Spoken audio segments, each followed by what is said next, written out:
Le pôle hospitalo-universitaire de psychiatrie d'adultes de Rennes est situé au sein du centre hospitalier Guillaume Régnier, qui est l'hôpital psychiatrique de Rennes. C'est dans ce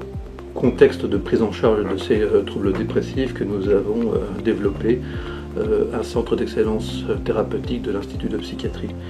L'Institut de psychiatrie est un institut fédératif qui regroupe une trentaine de CHU en France, dont l'objectif est de mener des travaux de recherche, mais aussi de proposer des centres labellisés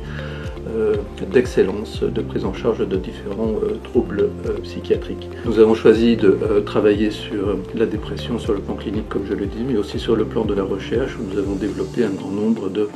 protocoles de recherche dirigés par nous-mêmes à Rennes, mais aussi en lien avec d'autres CHU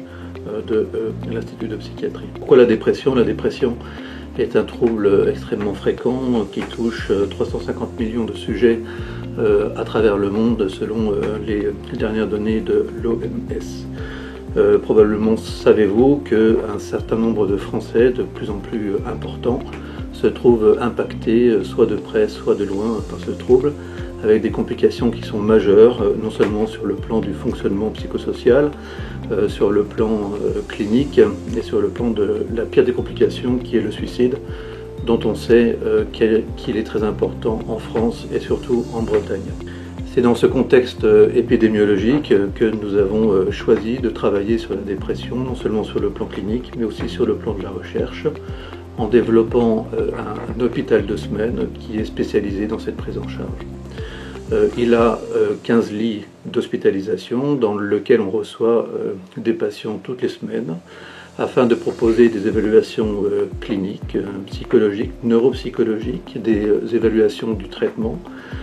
et enfin une prise en charge psychothérapeutique, comportementaliste,